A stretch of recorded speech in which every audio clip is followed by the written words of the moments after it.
Hey, Fiance freaks, I'm Sam. I'm Emily, and this is 90 Day Fiance Freaks.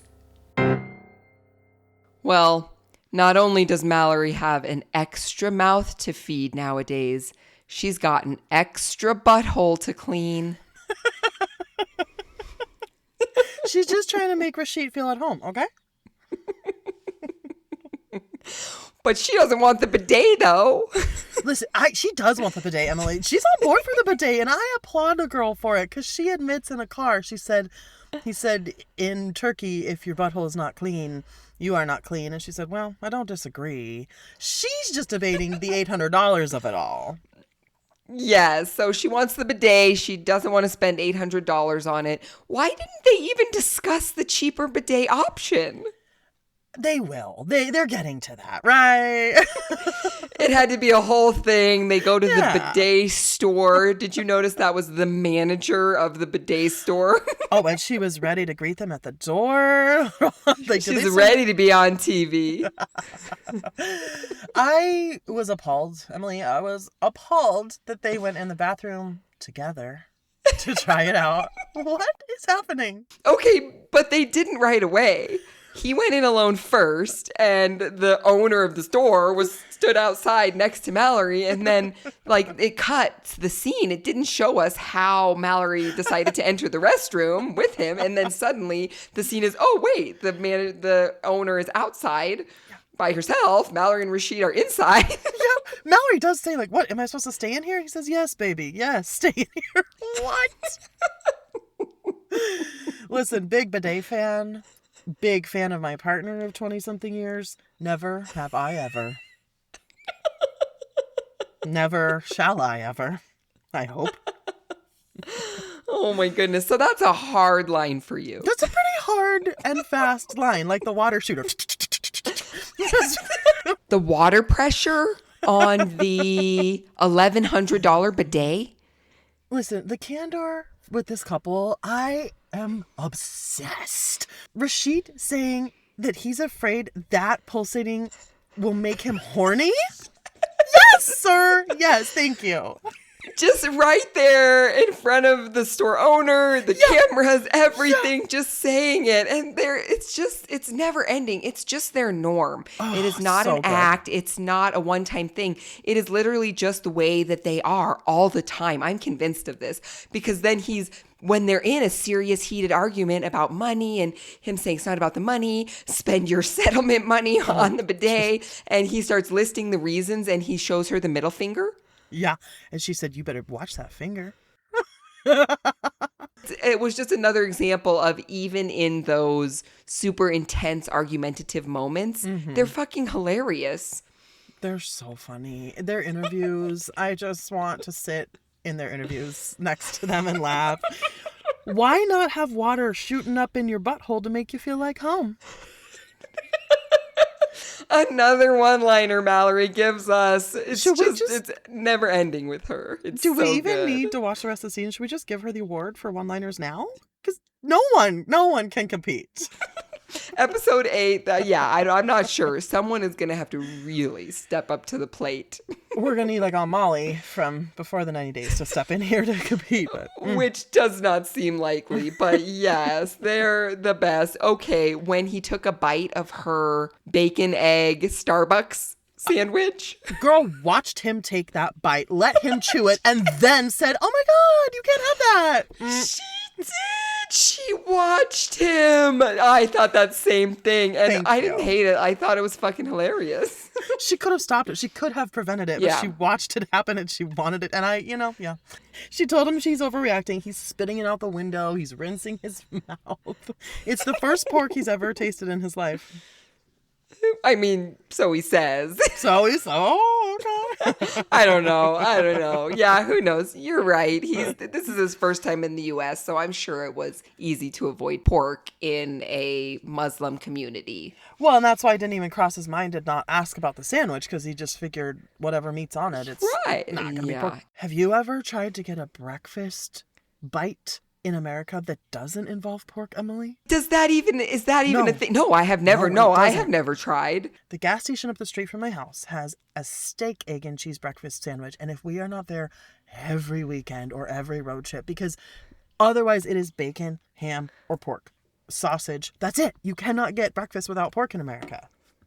That is exactly right. Bacon, ham, pork sausage. Like that's breakfast. That's all breakfast in the US is. Especially on the to go on the road. Yeah. Fast food. If you don't have breakfast at home, you're going to have to eat pork for breakfast. So I do understand how he did not see it coming.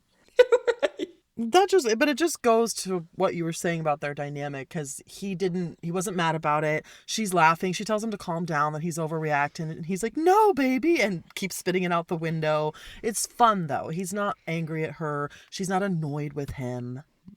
Exactly. Even their argumentative moments are fun and funny and lighthearted. Yeah. But they go back to the scene of Mallory's accident for the first time since it happened. That was intense. Yeah, it was really heavy. And Rashid cried for the second time this season. I'm so here for it, Emily. I love his tears.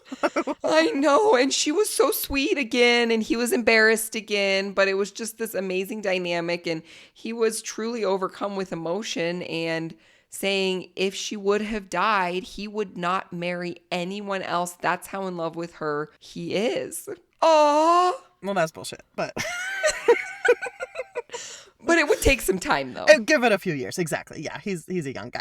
It's a sweet gesture. It was a sweet sentiment. I did love what he said. He was very emotional, and he said, "This is my first married woman, my last girlfriend." That was cute. Yes. But I was struck by what Mallory said, because she really empathized with how hard it would have been to have been Rashid in this car accident situation. I'm like, girl, you had to get 3 feet of your intestine taken out, but you're sitting here telling us how hard it was for Rashid. Like, that's some empathy right there. Right, because she is so hilarious and just out there and forthcoming, and she's also has this amazing empathetic side. Like, it comes from a place of hilarity, and then she has that empathy too. And then it makes that rawness just even more real, which is awesome. It also speaks to how real their relationship is, because it's so true that to be across the world from someone who is in an actual life-threatening accident in the hospital, you are freaking out. You are pacing the room. You are not sleeping, right? God. And honestly, I hadn't really clocked that part as much as probably you did, because you have more experience with long distance relationships than I do. You're so right. Like, really, the closest thing I have is I did have a loved one get in an accident when I wasn't nearby. It wasn't my significant other, but I wasn't there, and it was so fucking hard to have someone close to you in your life in the hospital, emergency surgeries happening, everything's changing 1 minute to the next. You don't know, they need this, they need that. Oh, we see something new. After an accident, things change so quickly. That's fucking hard. It's impossible. It makes your heart break for both of them in that situation. Yeah, and so I just feel for them, and I'm so glad they're together now. Yeah, so glad he's there. I'm glad she was vulnerable enough to show him the accident site. She was very clear to him that she was ready to go, though. She'd had enough. She needed to leave. How fucking cute was their dancing in the car? I know, like Rashid gets up out of his chair and starts shaking his booty. Literally twerking in the passenger seat. What a joy and a delight. And they're just laughing. Like, nobody's butthurt about it. Nobody's annoyed or like, stop. That can happen sometimes. Like, one fiance is on one wavelength of silliness or goofiness, and the other one is like, ew, yuck, I'm not there. But they are just right fucking there together. They are. And it was a risky move, though, because he's like, can I play some music? Or how about music? She's very emotional. She's going through literal PTSD in that moment. The first time she has seen this car crash site. And he says, can I put on some music? That could have gone both ways, sir. Like, didn't she say no? Yeah, she said no. And he put it on, And then but he was so adorable. So adorable. That how could she not? Of course she had to giggle. And the other thing that shows for me is how well he knows her. Yes. She said no, but he knows, you know what? This is going to cheer her up. I'm going to be goofy as hell. Yeah. And it's going to make her giggle, and it's going to bring us back into the light. I love that because it was motivated by, you're right, him knowing her, not him needing to relieve himself of the awkward moment. Exactly. Oh my gosh, no. It was all he knew. He knows her and what will help bring her back to a good place. That's so fucking cute. Oh my God, I'm so glad you brought that up. That car dance, I was like, we have to talk about that car dance. It's so good. Okay, but financial transparency, Sammy. Mallory. How much was that insurance settlement? Girl's got it in a brokerage account. Yes. Good for her. It doesn't exist. Girl. Don't touch it. Right. Don't use it for an $1,100 bidet. Get that in Vanguard, VTSAX. Get that in an index fund, total stock market index fund, girl. Yes, get yourself some 7 to 11% annually returns. Yes, and she is a whip smart chica. Don't tell me she's not. Like, you can see she it. is. She may have a little bit of a redneck in her, but she's Oh my gosh, she's way smart and financially savvy. And yeah, she doesn't want to touch that money. She wants it to be a nest egg for them to grow on. So do you think they should pull $1,100 out for that high pressure sexual pleasure bidet? Why would she pay that much when her hand is free? That's right. Another one-liner. Why would I? My hand's free. I got my hand and it's free. My hand in a water bottle, which is seriously how a lot of the world does it. So no, I would not pull out $1,100. I would also like to circle back to Tiger Lily's bidet and clarify that it was $12,000. So I was right. Was it 10,000 or was it 2,000? It was 10 plus 2, 12,000. You were spot on. It was $12,000. So by those standards, by Tiger Lily and Adnan standards, chump change. But exactly. Y'all can go on Amazon. You order a toilet hose. It's about $19.97. It does the trick. No hand, no bottle, no shooting water up your horny asshole. Just a clear stream. And feel free to reach out to us on any of our platforms. Sammy is happy to answer your... What was it? $14.99, $12.99. See, I can't remember the cost of these bidets, but $19.97. $19.97 low-cost bidet. Please reach out. Sammy's got your back. She'll send you that link. Oh, we should link that in our stories. We be linking it. What did we think of Edward's fence mending? So many things. So many things. For him to call the previous fence mender an imbecile. Right. And then show us his fence mending job. Literally snapping wood over his knee to cut it. I have questions. I have concerns. Okay, there are so many layers to this. Absolutely. Yes, that was a janky ass fence mending job. Like that was a job. That was a hack job, and Marissa knows it. Marissa being embarrassed of it for the neighbors. What do we make of that? It's a conversation we need to have, Emily. It's a conversation we need to have. I know. And I mean, I understand like the neighborhood she lives in, the wealth she has. No, I wouldn't want that on the outside of my fence either. But I also understand Edward's perspective. He got the job done. He fixed it. Got the job done. Yeah, it's not functional. Like, she needs to get lawn equipment in there. But apparently there's another side to come in. The logistics are unclear. But the look of it, though, the way she reacted to the look, yeah, I hate to say it, but I do also have a problem with the look of it. It looks awful. Yeah. She spent so much money on her house. I'm sure the rest of it is pristine. I don't even care about the neighbors. I just want my own stuff to look awesome if I spend that much money on it, right? That's a really good point. Absolutely. She does care about the neighbors. She does. And that's the conversation I want to have is that valid? Or are we like, fuck off, we don't care what people think, like Edward? Right. I mean, I think it is valid, and I fucking hate that. Right. Okay. There we go. It is valid, and I hate that it is valid. And I think that Edward is so brand new. 63 days to wed. That's what their segment Right. said. He's so brand new to the US, he doesn't realize yet. And he will. He'll get there and he'll realize, oh, fuck, it does matter. That's annoying. Right. I just can't believe he doesn't know that it matters in the neighborhood he's in. Like, look around. He's not a dumb guy. He can Right. see the standards Yeah. here. So do you think that he's maybe like a little bit of willful ignorance? Like he's just fixing it the way that he knows how, or the easy way? I don't want to say the easy way, like just the way that he knows how. He's not like learning some new skills to try to really fix it. Or also he doesn't have a car. Like, can he drive to the hardware store? Just he's doing what he can in spite of knowing that it's not going to fucking fly. Weaponized incompetence. Yes. Yes. Or is it on Marissa for not just hiring a handyman? Because Edward is not yet. Okay, so this absolutely is the other layer of this conversation. I actually think it was really fucking cute and amazing that Edward is helping out around the house during this time that he can't work. Yeah, and what else is he supposed to do? Yeah, I love that too. I just think he could have YouTubed it.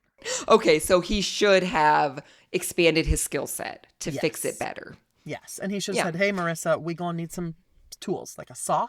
And right. And you know what? I believe in him. I think that he will. I think maybe he did. Because when Marissa went to try to go pick up that broken table that he threw on the other side of the fence or whatever. I think that's where he was, his workshop. Right. I'm sure this neighborhood has an HOA. Like, that's not, get that high. Right. We didn't even bring up like the HOA rules of that fence mending and the table outside. There you go. Marissa's going to get a fine. Right, exactly. But when she went to go help him pick it up and carry it away, he was like, no, your nails, don't do it. I don't want to ruin your nails. Just like that reaction was sweet to me. He is willing, like he tried his best. He did what he could. And I believe that he will circle back and he will learn the skills. He will say, let's buy a saw, and he will fix it the right way. Okay, I hope that. I didn't know if that nail comment was underhanded. Like, oh no, don't help me. Your nails, like, oh, you're too prissy and rich to be helping the guy fixing the fence. I don't know.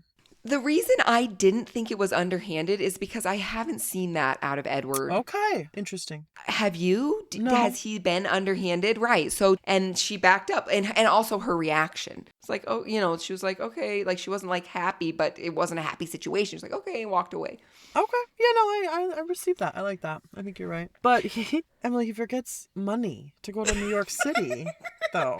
No money, no credit card, no cash. You got a checkbook, Edward? No wallet? A pen? No. Carbon copy, checks, cashier's check.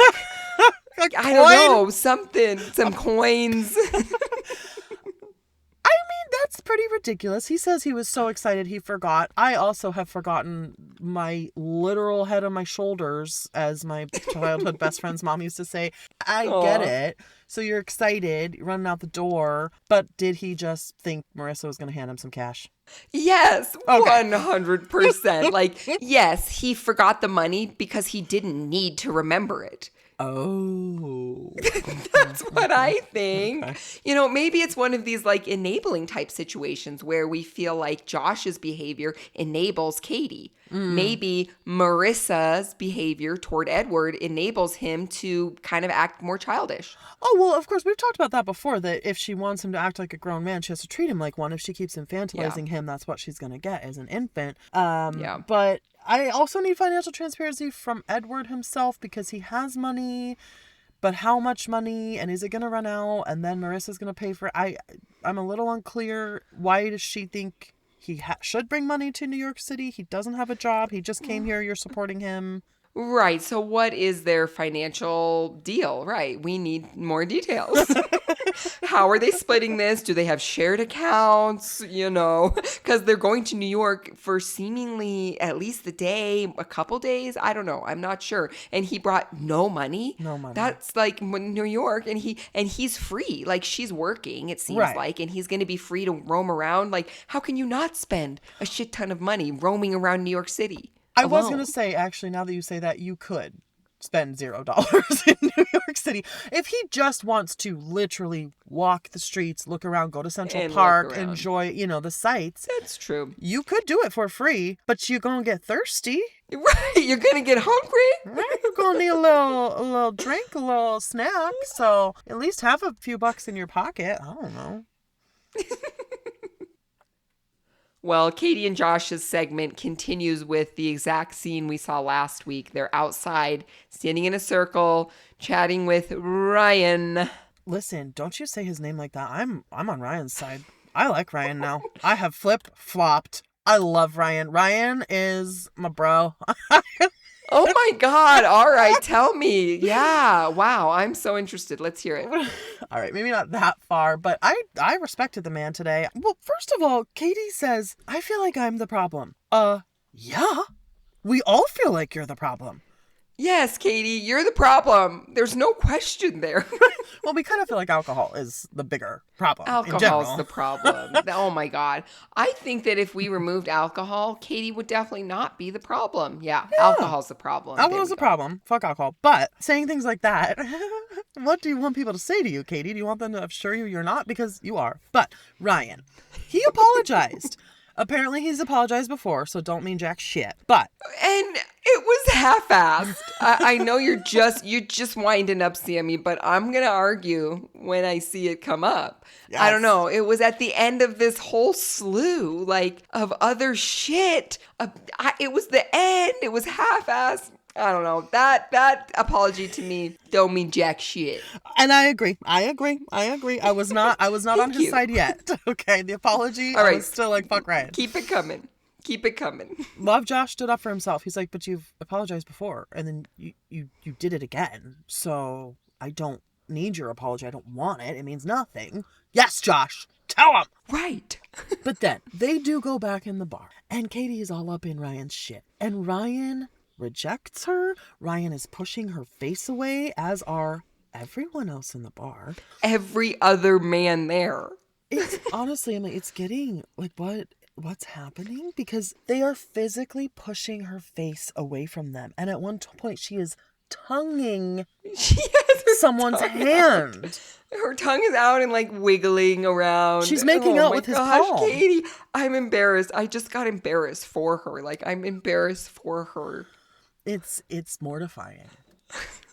Yeah. I like her, and she gets a lot of hate on all the 90-day platforms. Right. And I like her, and I do think alcohol's a problem, but it's not cool. Yeah, it's not But cool. That's why it's sad and mortifying, because it's we do like you, and apparently everyone else likes you. They talk about that. They say, Josh says at the very end, he said, she's so good at winning people's hearts despite what she does. And that's what I said last week. Yeah. Last week, we were like, I don't know. Katie is really just starting to grate on us, getting on our nerves. We don't know if we can defend her anymore. And then I kind of circled back and I said, but what is it about her, though? Mm-hmm. She has a charm. She has a magnetism. People are attracted to her. She has a big friend group. She can make out with whoever she wants. But apparently not anymore. I just got to hand it to these men. And not just Ryan. Mohawk Man, I never knew his name. Still don't know it. The Mohawk friend who we didn't like at Josh's welcoming party. He came through. He also came through. There was another friend. She was laying on his lap at one point, and he said, no, Katie, no. It's just, I think these men are being so respectful of Josh. Way more respectful than Katie is being of Josh. Oh my gosh, totally. And not only did Mohawk friend come through in that respect, not making out with Katie, he also came through for Josh in the conversation outside. Katie didn't follow Josh outside, of course. Of fucking course, Katie. Josh leaves the bar. It's such a ridiculous scene. He walks out. Katie doesn't walk out after him. Mohawk dude does. I loved that conversation. Loved it. Someone needed to say it. He was so uncomfortable. Did you notice his Adam's apple and his shifty eyes? He didn't want to be there in that street with a near stranger telling him about his love life. He didn't want to have this conversation, but he's like, man, somebody has to stand up for yourself, Josh. Yeah, Mohawk dude was uncomfortable. Right, but he still had the conversation. He says, "You've got to put your foot down." He said, "If that were me, I would yank her out of the bar." And yeah, Yes. I would too. When he said that Katie needs tough love, I'm sorry, my heart broke because I've been rooting for them and I just don't know if Josh can give that. Just what we know of Josh's personality, can he give tough love?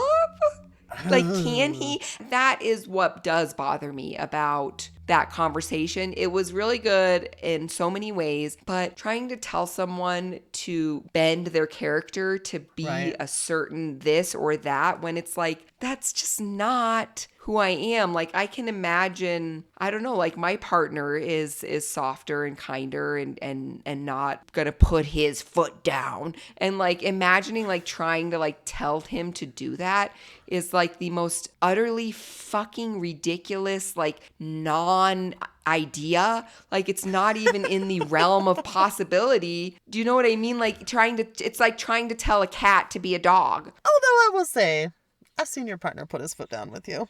And it is very gentle, kind, loving foot. Oh my God.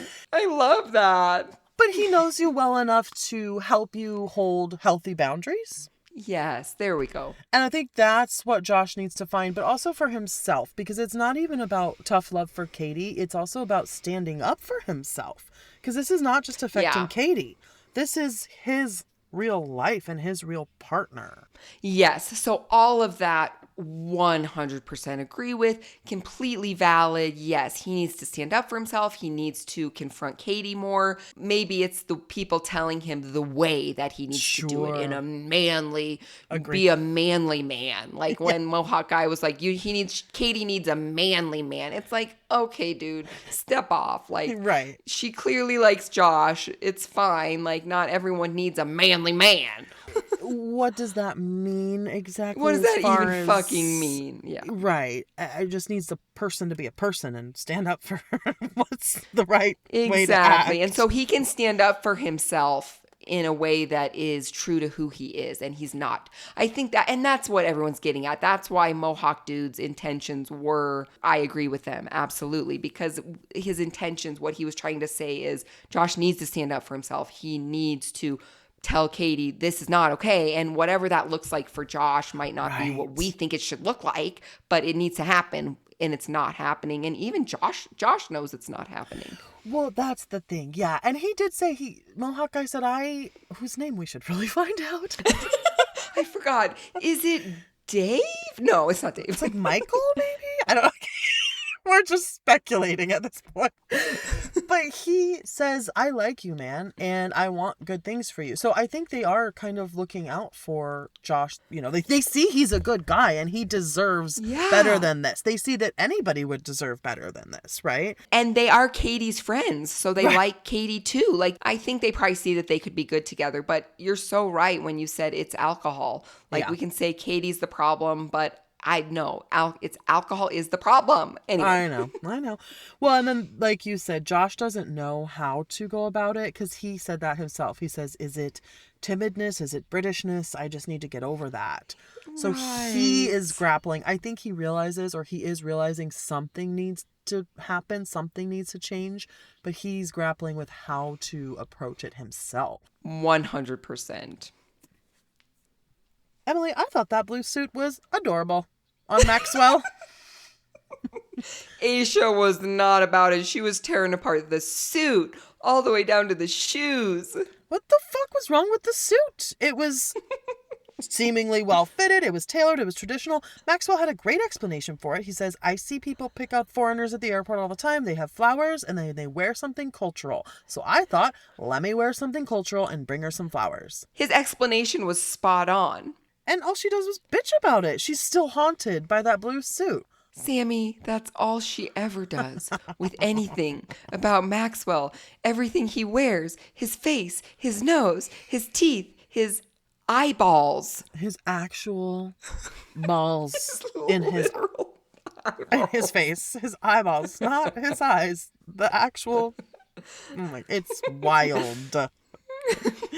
So So his mom might be just her own whole crazy situation, but it's hard not to agree with her. Like, don't try to change every single fucking thing about my son. Oh, don't try to change a hair on my son's head, let alone all of them. Like, don't even look at his skin the wrong way, let alone talk about it, okay? Right. No, I'm right there with that mama. That mama might be a little She's way over in that Nigerian field of culture. So Aisha says they attacked her the last night at dinner. Do you think they were attacking her?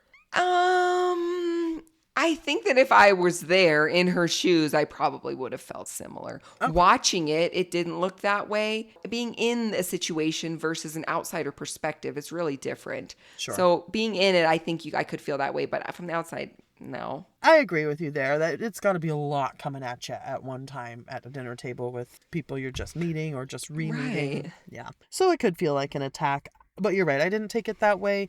He wants her to address his parents very formally. Right. So this, again, is what we know about Aisha and Maxwell. She bosses him around. He bosses her around right back. Like, maybe it's a match made in heaven. Like, they just go around bossing each other around. Yeah, but just round and round. And they don't go anywhere. Like, that's fucking go somewhere. You're just...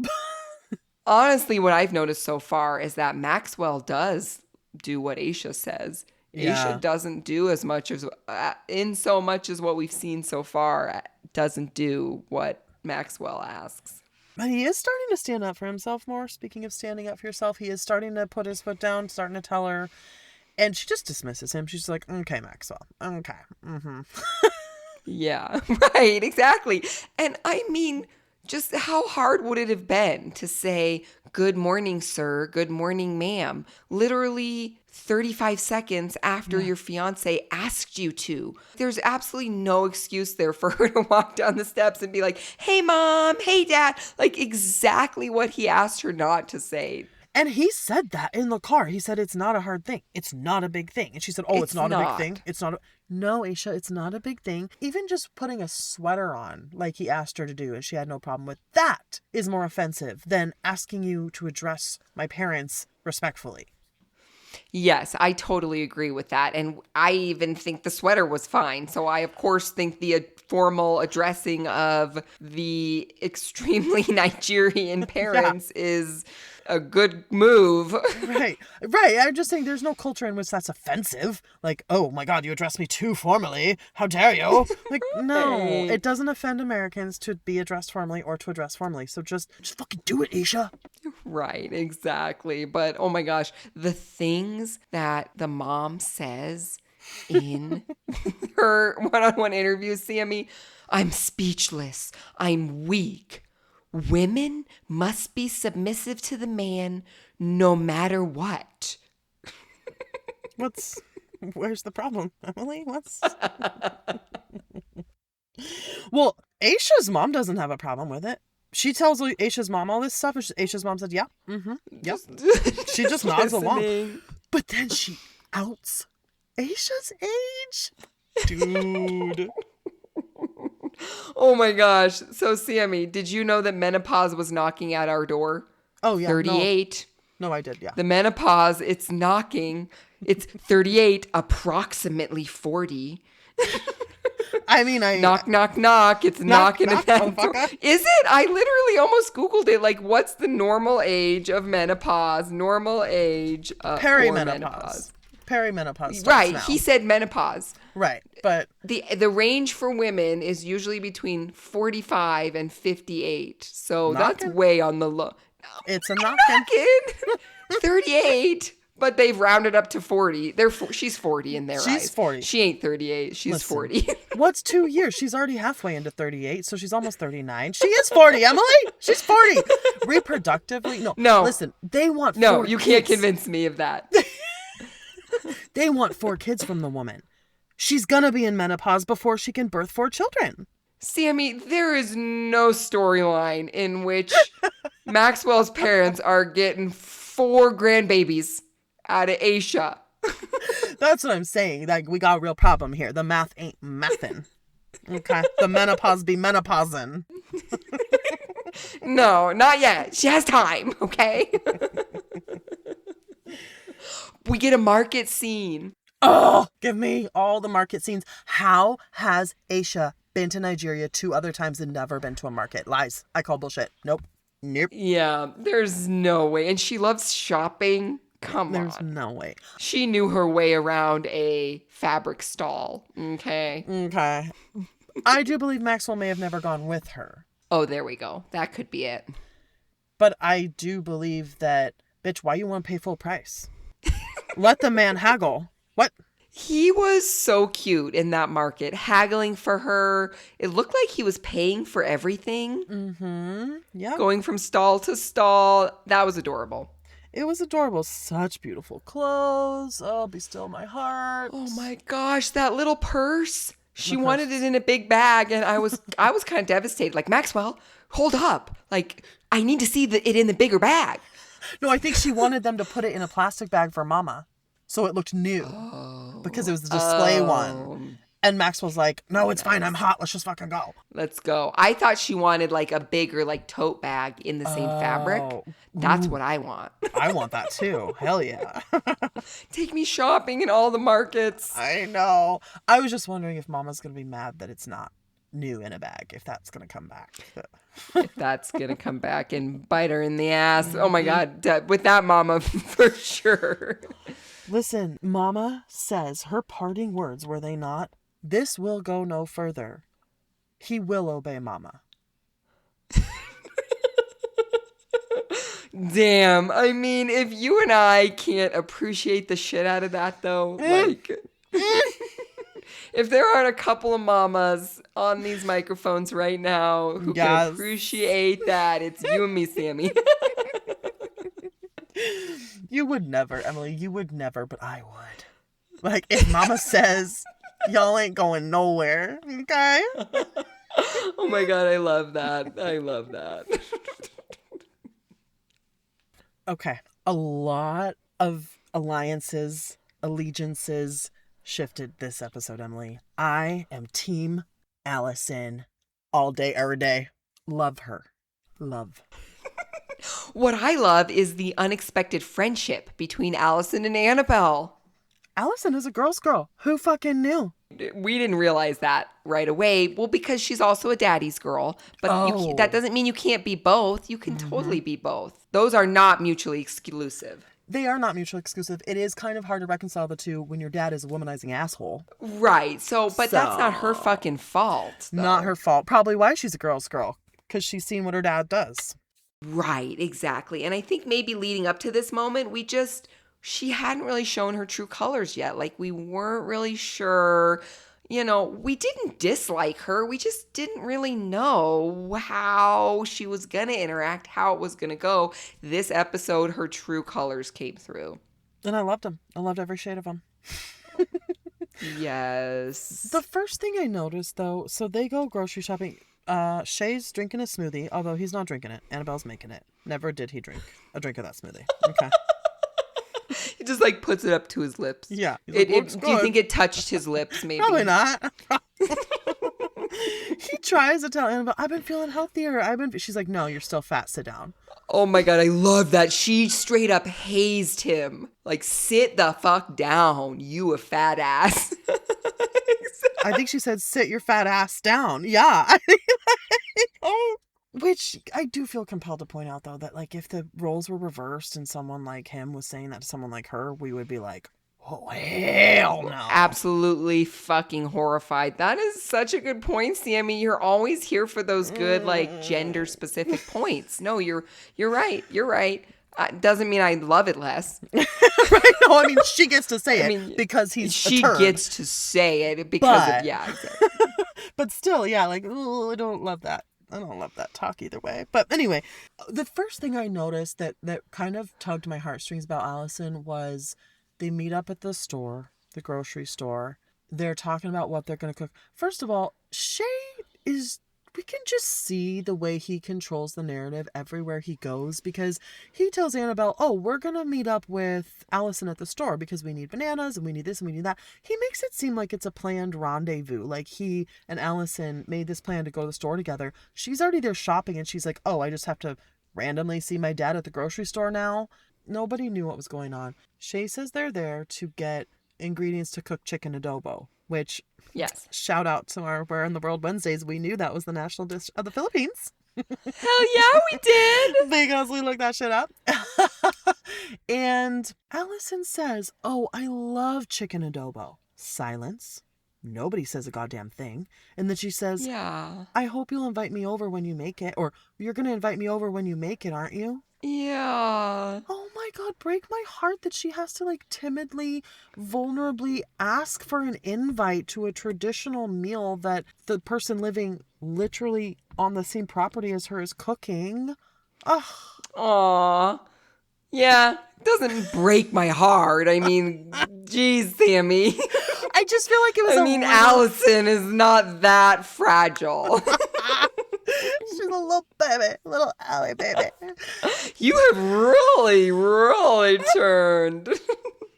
No, I'm here for it. I just saw a little glimpse in her eye of she wants to be part of their family and she is really afraid of being replaced, and she's kind of acting out about it like, you better not replace me with her, and, you know, threatening, but she really is like a little girl who wants to be, you know, part of their nuclear family still. She wants her kids to have a grandma and a grandpa, and I just saw that in that moment.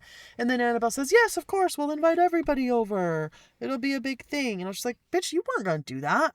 You weren't going to invite Allison over. I call bullshit. Yeah, I definitely saw that too. And it was really sad. And Allison doesn't falter after that either, though. Mm-hmm. Like, she stays strong in being supportive of Annabelle even because of that. And she just acknowledges everything that's going on. She says, yeah, I'm sad that I'm in some ways losing to my dad to Annabelle, but I really like Annabelle. When she said that, it came across as so genuine to me. Yeah. And she almost seemed surprised by it herself. Yes. And then, of course, the very end scene after the whole shed couch situation, when Annabelle goes over to Allison's house and knocks on her door, and they go out and stand on the porch and have that conversation. Just the way that Allison was so forthcoming and honest and threw her dad under the bus. In this situation, it was admirable, and I applauded her. Then she said, if it were me and I had been dating someone for 4 years, she said I would leave him if he did all this. But, you know, she said, I would want someone to tell me, like, she deserves to know and the things she's seen. I felt like she was careful with the things she said about Nicole and Shay. She didn't say, oh, they've definitely had sex, or, she only said the things she had seen, the things she had proof of, receipts for. She's not trying to spread rumors. She's just trying to be transparent. I definitely agree. And how about the look that Annabelle gave Shay standing in the shed as he walked away? Did you see that look? She was going to burn that couch right then and there. Oh my God, Emily. I was like, wait. I was waiting. I was like, what's she going to do? She's yanking that couch out. She's going to somehow grab an axe or a fucking bottle of lighter fluid. Like, she has something hidden in these woods, in these backwoods of Paducah. That's what I'm saying. These diabolical Filipinas, you never know what they gonna do. And I'm so excited. I was honestly wondering how she could logistically pee on it. I thought we would see actual daggers in Shay's actual back as the camera panned to him, because the way she was looking at him, he was so in trouble. It was definitely metaphorical daggers in there. Almost not metaphorical. They were real close to manifesting into real daggers. Thank you, Paula. But really, why was he selling Nicole's shit? That pissed me off. Why did you call Nicole? And she's like, just throw a quick picture on Facebook, sell it, but still give me the money. That's absolutely fucked up. Annabelle is 100% right. She's like, why can't we just throw it away? She's your ex-wife. Throw it in the garbage. Like, if she won't pick it up herself, or even you could be so kind as she can do the work to sell it, but then you have to deal with the seller coming and going out. No, fuck that. It's either pick it up or I'm throwing it in the trash. Yeah, that's not cool that he's going to sell it for her. Or send it to Katie and Josh in Portland, please. Nicole has got him so under her thumb. It's kind of scary how much Shay does for this woman. I wonder if she's going to be a bigger screen appearance at all this season, because we haven't seen much of her yet. She better be. She better be coming on screen. Well, Sammy, you know that I'm always rooting for these couples, but Paula said something that I fucking loved. I like Thomas, but I love myself more. I was like, Emily, are you here? Are you in my TV? Emily? Right. That's so me, right? And like, of course I want them to work out. I always want them to work out. That's my 90-day personality. Like, work out, live happily ever after, have all the babies or whatever, or don't, just be a cute couple forever. But when she said that, I was like, girl. I could see you like clapping at your screen like, yes, Paula! Woo, woo, woo. Yeah. And I mean, I agree too, like, just to be very, very clear, yes, we should all love ourselves the most. There's our call to that. And when you find the relationship in which you can love yourself the most and love your partner at the same time, that's the relationship that was meant to be. Holy shit, goosebumps, dude. What the fuck? Aw, why, thank you. So you're like, the person that is right for you is the person that lets you love yourself more than you love them. I fucking love that. Yeah, absolutely. And vice versa. Exactly. Oh, no. You build that groundwork for each other. No, they still need to love me more than they love themselves. No. Yeah, I hear that too.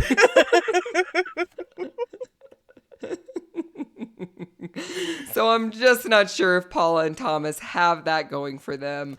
Paula picks up the tiny spoon, talking about looks on fiancés' faces, the look on Thomas's face. Paula's getting emotional and over the top and family and gatherings, and Thomas is like, what the actual fuck? That's what his face said. Is she manifesting silverware? Right. Like, they already have silverware. The one thing they have.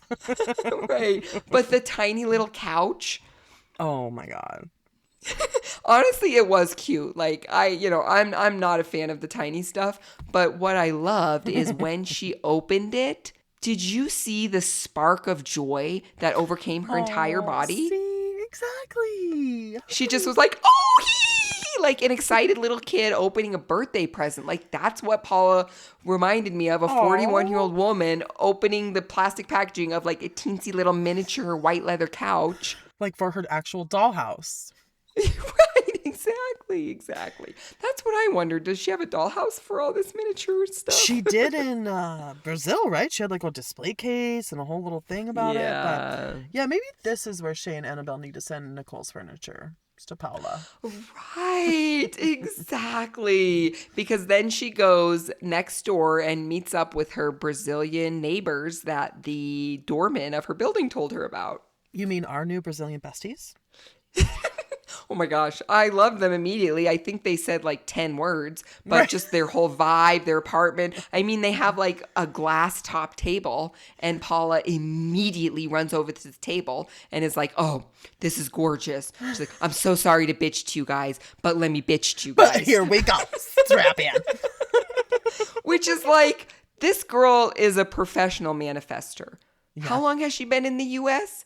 58 days to wed. That's what their scene said. And she already has these two Brazilian, one Brazilian guy, I think the other one American. It seemed like these are already her besties. Like, girl has manifested them.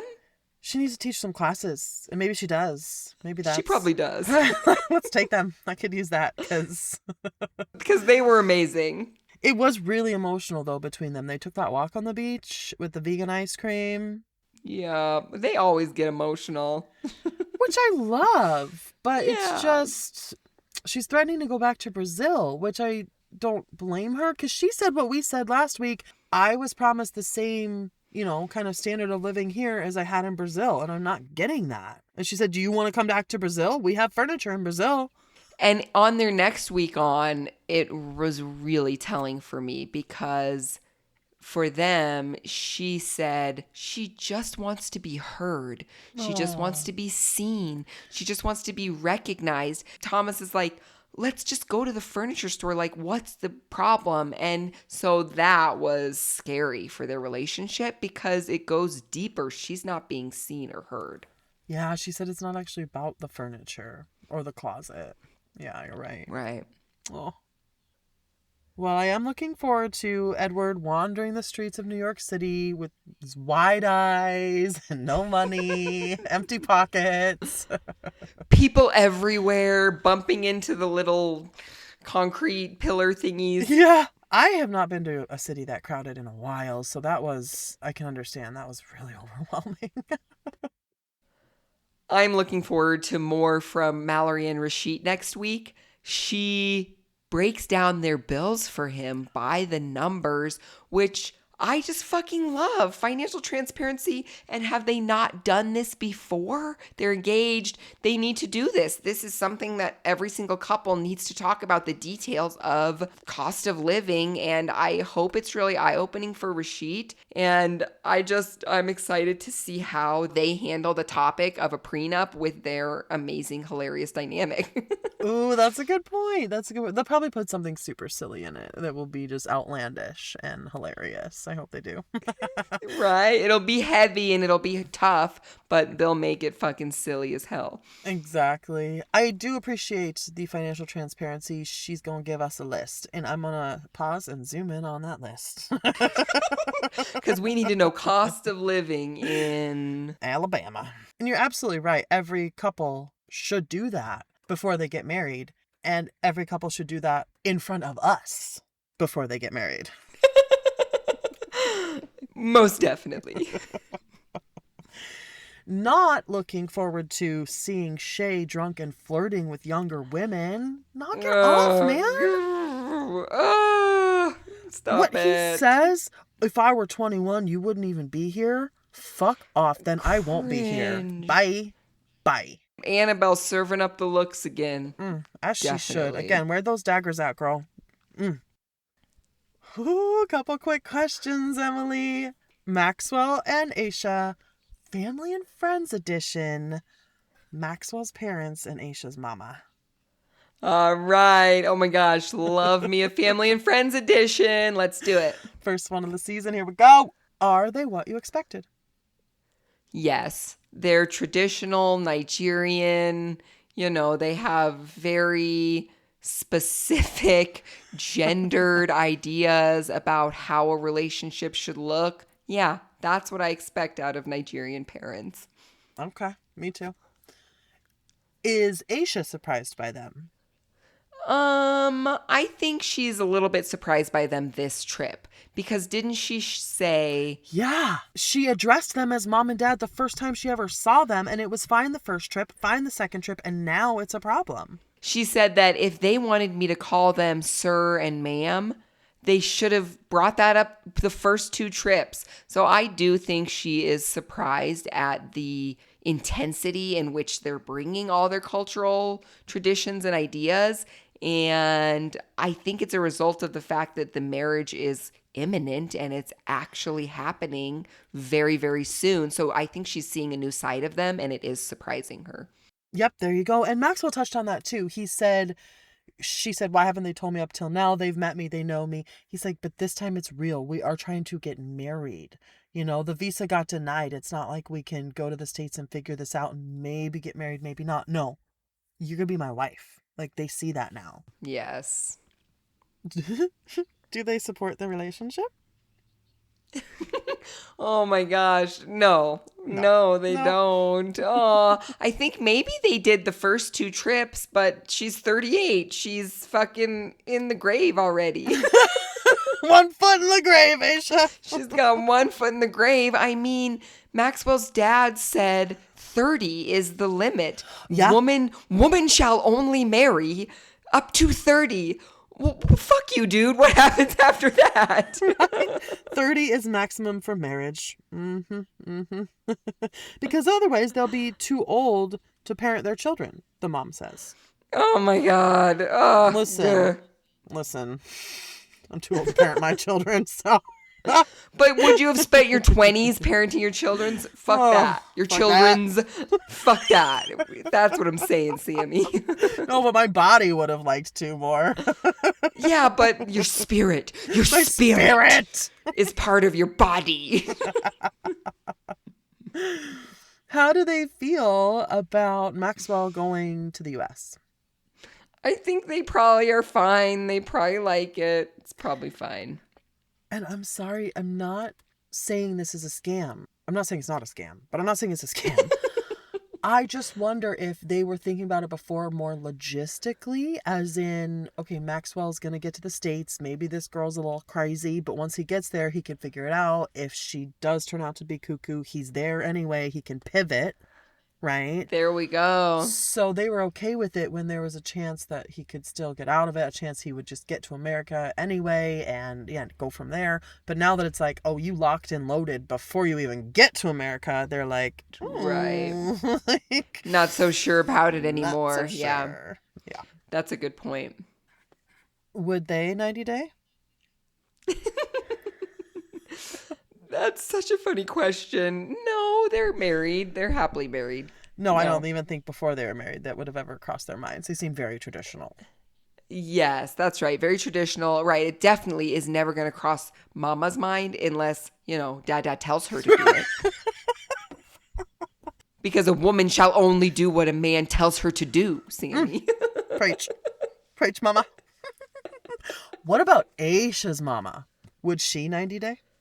Ooh, yeah, she would. Yeah, she would. I hope she does. She would. I hope she does. She's so cute. She gets cuter. She gets cuter and cuter. Cuter, yes. Well, Sammy, my 90-day takeaway this week is that sometimes we don't see the cast members' true colors until halfway through the season or 3/4 of the way through the season. Like Mohawk Dude and Allison. Ryan. I'm not convinced about Ryan. Okay. Ryan can fuck all the way off. Okay, I agree. But he was pushing her face away. He did not make out with her. He was putting her in her place. And that's just, I appreciate that, Ryan. But I agree. He can also fuck off.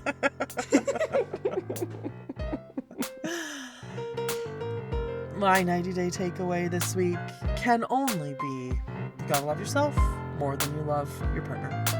I love that.